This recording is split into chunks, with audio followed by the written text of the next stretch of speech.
Retrouvez Ça va chez vous avec Vogelis, groupe Estoria. Habitez comme vous voulez.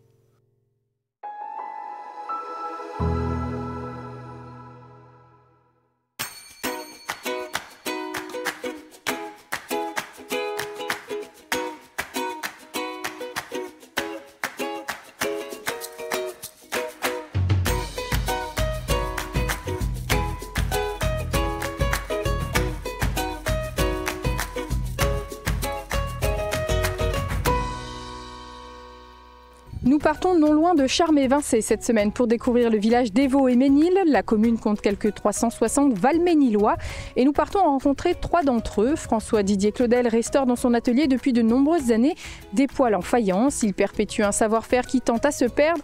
En fin d'émission, zoom sur l'exploitation agricole de la famille Mangin qui tient également une boucherie à Épinal. Mais pour débuter, nous sommes avec vous, Danielle Isilot. Vous êtes maire de ce village. Vous avez été conseillère municipale, adjointe et maintenant maire depuis ce premier mandat de maire. Exactement. Pourquoi prendre la place de maire maintenant? J'avais envie d'aller au-delà des fonctions d'adjointe et puis finalement ça me plaît bien. C'est une fonction prenante tout de même. C'est une fonction prenante, tout à fait. Oui. Qui demande beaucoup d'investissement. Beaucoup d'investissement, on nous en demande beaucoup de réunions, les réunions de Comcom, les réunions...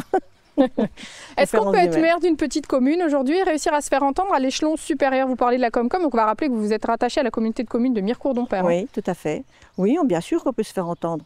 On arrive à faire passer des idées ou en tout cas à échanger aussi, oui, on échange parce qu'en amont du conseil communautaire, nous avons la conférence des maires, 15 jours avant. Et à ce moment-là, on peut faire passer pas mal d'idées, voilà. Alors Évaux et Ménil, c'est un village calme, un village où on se sent bien, j'ai l'impression. Quels sont ses atouts à ce village? Déjà, nous avons la proximité de la 2 fois 2 voies. Moins de 2 km, je dirais que c'est très appréciable. Les maisons se vendent très vite. C'est la proximité avec Épinal-Nancy, j'imagine. Voilà, tout à fait.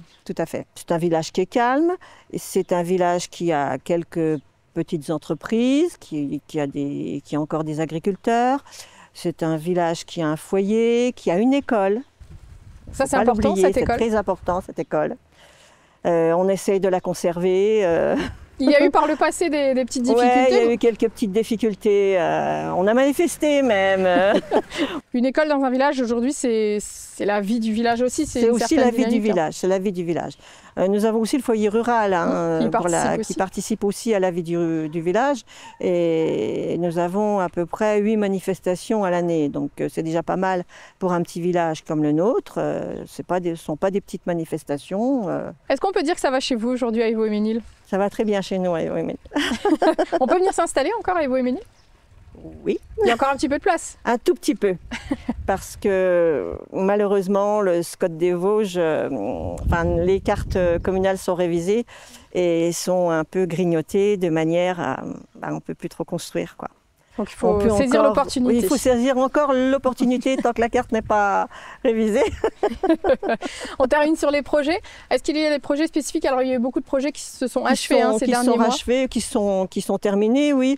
Et on a le projet de mettre en place une vidéosurveillance. Pas pour surveiller nos habitants, pas du tout. C'est juste pour la sécurité du village. Quand on a eu des vols récemment dans des voitures. Apporter un plus de sécurité aux habitants, voilà, finalement.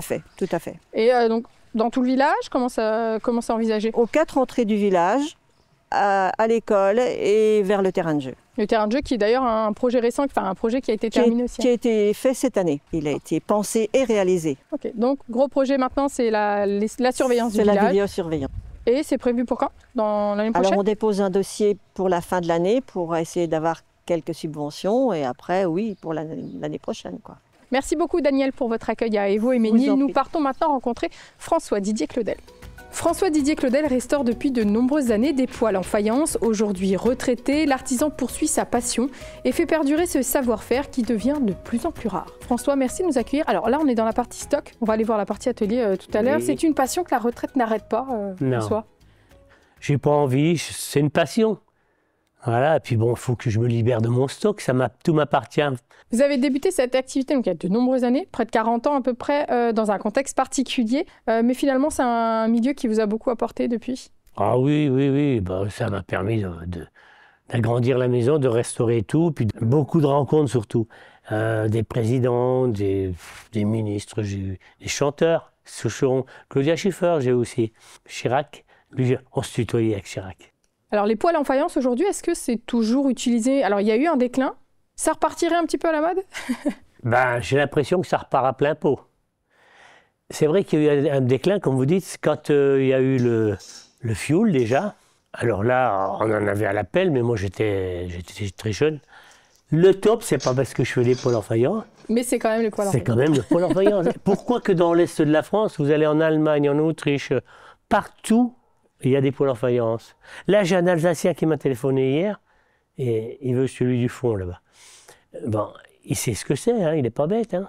Il existe différents styles, différentes époques, qu'est-ce que... Ah oui, vous avez un style empire, comme les blancs, rétro, comment dire, art déco. Et on fait des découvertes des fois dans certains poêles. Oui, je peux vous en montrer des découvertes, il y en a encore là. Alors parlez-nous-en déjà. Une découverte peut-être, qui vous a marqué. Ah, de l'argent, non. Non, pas de l'argent, mais si, j'imagine. Des pièces anciennes, encore à la rigueur.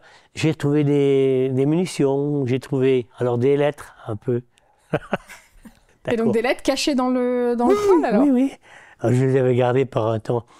J'ai retrouvé une ancienne, un morceau d'une page de journal, et dans les ruines de Charmes. Il est encore là, je l'ai encore dans le poêle.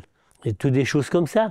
Alors la restauration, ça passe vraiment partout. Vous recevez, j'imagine, vous avez eu pendant votre carrière des poêles qui arrivaient dans un état très délabré. Et alors vous partez de quoi quand vous restaurez un poêle? À l'identique, c'est quoi l'idée? Je démonte tout, je le nettoie, je restaure les carreaux, je refais tout ce qu'il y a à refaire et puis je remonte et puis je le refais à l'identique. Ça prend combien de temps de refaire un poêle? Parce que c'est des techniques très particulières. Tout dépend des poêles. J'ai vu faire un poêle qui n'avait pas de casse, mais qu'il fallait refaire tout l'intérieur et tout. Le démon. Il n'y avait pas de carreaux ébréchés à refaire, il n'y avait pas tout ça. Vraiment, allez, 4 jours, mais un petit, hein. 4-5 jours, allez. Avec des matériaux spécifiques, vous utilisez quoi? Un mélange de terre. C'est de l'argile, c'est exactement la même terre qu'on fabrique les carreaux. Mais molle, quoi, pas travaillé encore. Je prends de la terre, un mélange de sable de rivière, voilà, de Moselle. Je mets aussi de la chamotte, voilà. Et puis des fois, pour que ça durcisse plus vite, j'adjoins un peu de la poudre de perlimpinpin. On ne dit pas tous les secrets. Il faut remettre aussi du réfractaire pour faire le foyer. Bon, c'est ce que je fais. Mais dans le temps, les anciens, ils ne se cassaient pas la tête comme maintenant. Ils mettaient de la barbotine et j'en ai encore qui est comme ça. Mais bon, ça ne tient pas longtemps. Aujourd'hui, vous ne commercialisez plus, c'est tout votre stock. Mais est-ce qu'on peut encore vous rapporter des poêles dont on ne se servirait plus? Et donc, oui. Vous êtes ouvert, vous accueillez volontiers. Non, mais ça me sert souvent pour des pièces. Là, pour utiliser des pièces en on m'en fer a donné détaché. un pour des pièces. Ça sert comme ça. Si j'ai un carreau qui est vraiment cassé, j'en mets un potable. Puis je gagne du temps. Merci François pour votre accueil. Nous partons maintenant à l'exploitation agricole Mangin. Boucher depuis près de 60 ans, Noël Mangin a monté sa propre exploitation agricole dans les années 90. Aujourd'hui, il cherche un repreneur pour profiter de sa retraite. Noël, merci de nous accueillir dans votre exploitation. Alors, ce n'est pas une exploitation familiale, c'est vous qui l'avez créée de toutes pièces. C'était en quelle année? 1990. Alors, comment vous en êtes arrivé à créer votre propre exploitation? Suite à un éleveur qui me livrait, puis qui a arrêté, donc qui est parti en retraite. Donc, j'ai décidé de produire ma viande moi-même. Voilà. Parce que vous étiez déjà dans le milieu, mais plutôt côté boucherie, c'est ça? Voilà. Alors... Et puis mes parents, ils étaient éleveurs aussi. Mais bon, j'ai rien à voir avec ce que j'ai fait aujourd'hui. Donc depuis, elle a grandi cette exploitation. Au départ, il y avait combien de vaches ici? Mon père, il devait avoir 20 vaches. Bon, aujourd'hui, j'en ai 170 à peu près. Voilà. Alors, quelle race vous avez choisi pour votre exploitation? Alors au départ, en 90, j'allais chercher des herbagères dans le Charolais. Ensuite, j'ai rentré mes premières malaitantes à 90-11. Et puis, ainsi de suite, j'ai racheté des limousines, des blondes d'Aquitaine. Et aujourd'hui, je suis passé en croisement partenaire pour avoir une meilleure qualité de viande et une finesse de viande qu'on trouve pas. Mon élevage de partenaires dans le secteur, il n'y en a quasiment pas, sauf un. C'est ça, parce qu'en fonction de la race, la viande n'est pas la même, etc. Non, tout à fait. Sur quoi se fait la différence finalement? Le goût, l'engraissement, et puis la tendreté de la viande. Hein. Bon, Moi, j'ai un avantage, c'est que je laisse grandir mes bêtes. Je tue aussi bien des bœufs qui ont 45 mois, 46 mois, 50 mois. L'an dernier, on a tué des bœufs qui faisaient 677 kilos, qui avaient 55 mois. Ça, c'est énorme, hein. Mais alors là, on a une viande terrible. Alors, à quel moment vous décidez, qu'est-ce qui fait que on attend tant de mois pour tel ou tel animal? C'est-à-dire, nous, c'est la finition. Tant que la bête, elle ne nous convient pas, que c'est pas fini, on la bat pas. Comment ça se passe avant d'arriver à la boucherie? Donc, la boucherie, c'est à Épinal, oui. Et ça a toujours été comme ça? Oui. Parce que cette boucherie, ça fait longtemps que vous l'avez? Oui. Comment ça se passe avant? Où est-ce qu'elles sont abattues, ces bêtes, etc.? Les bêtes partent à Sarrebourg, dans un abattoir. Elles sont abattues à Sarrebourg et j'ai un grossiste qui me les rentre donc via Épinal. D'accord. Et après, toute la transfo se fait... Et à Épinal, on fait la découpe, on fait tout, la transformation, charcuterie, ainsi de suite. Est-ce que c'est difficile d'être agriculteur aujourd'hui? Alors maintenant, vous êtes retraité, mais vous êtes toujours ici, toujours présent? Non, mais il faut avoir la passion, hein. Si on n'a pas la passion, il faut aimer les animaux, c'est plein de choses. On sait qu'il a énormément évolué, ce métier. Comment il a évolué pour vous, en tout cas? Moi, de toute façon, aujourd'hui, ça a évolué. Déjà, moins de fatigue, ça n'a plus rien à voir. Les récoltes de foin se font... Bon, tout est mécanisable aujourd'hui. Hein. Aujourd'hui, on peut se faciliter, entre guillemets, la pénibilité du travail. Il n'y a plus de métier difficile aujourd'hui. Après, c'est un métier qui est prenant. Vous parlez de métier passion, c'est un métier où on travaille avec du vivant. Ça, moi aussi bien, je sais pas, moi, à 2h du matin, j'ai une vache qui vèle, je regarde à la caméra, j'ai un système de vélage, donc j'interviens ou j'interviens pas. Hein, ça, c'est... J'étais le premier en 2006 à faire véler mes vaches via le téléphone. C'est original. Parce qu'on leur met des thermomètres, des bolus dans le vagin.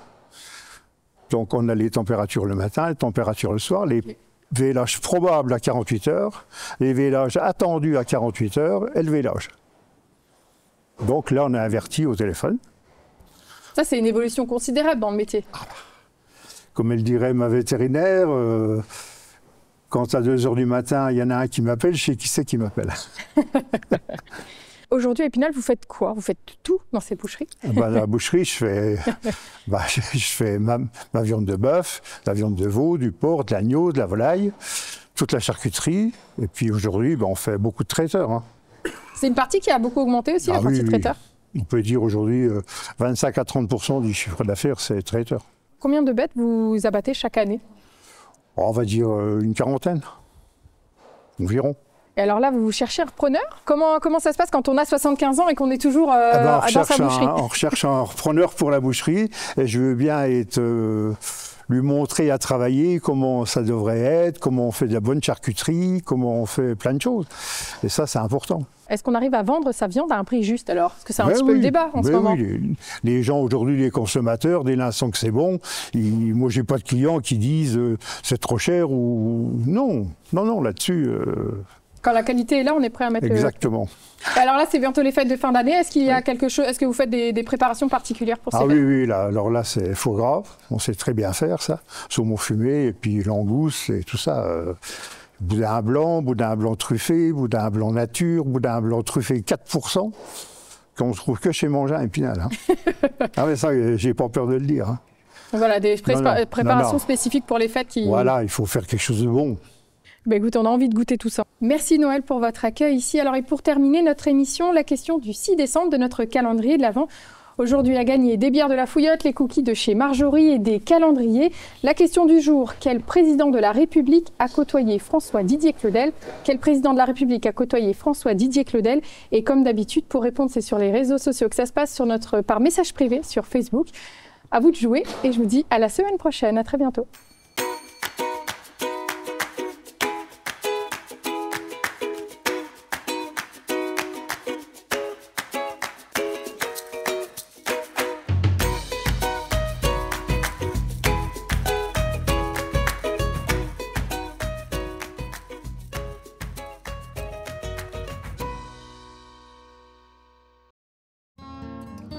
C'était Ça va chez vous avec Vogélis, groupe Estoria, habitez comme vous voulez.